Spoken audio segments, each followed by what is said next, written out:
This week, a tornado that hit North Dakota in June was upgraded to an EF5, the biggest on the scale. Experts say it's the first one of its kind in more than a decade. The storm is blamed for 3 people's deaths. This is only one of 60 EF5 strength tornadoes since 1950.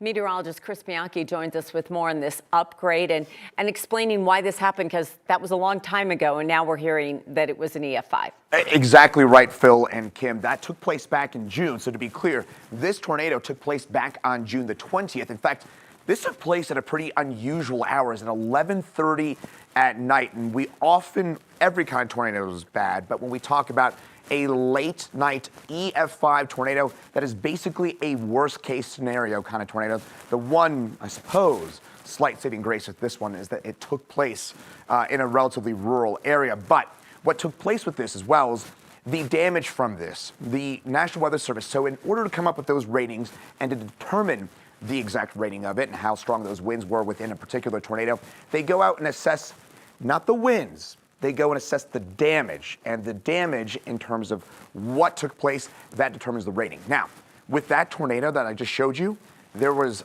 debarked trees and also just completely flattened homes, and that is usually the benchmark in terms of determining whether or not this was an EF4 or EF5. Now, the winds within this, greater than 210 miles an hour. The strongest tornado on record was back in 1999 with an EF5, an F5 tornado in Moore Creek, Oklahoma, and that was 321 miles an hour. So when we're talking about 210 miles an hour winds, that's when you're taking, completely eliminating the foundation of a home, and you're debarking trees, not only bringing them down, but you're debarking them because the winds are that strong and violent. So this is the first EF5 tornado anywhere across the country since May the 20th of 2013. That was the Moore, Oklahoma tornado. So first EF5 tornado taking place in 12 plus years. This took place on June the 20th. Unfortunately, there were 3 fatalities from this. Now, the strongest Colorado tornado on record on the enhanced Fujita scale, EF3, on the old Fujita scale, an F4 tornado. So the strongest tornado anywhere nationwide took place on June the 20th, and that one, strongest tornado in the United States in over 12 years.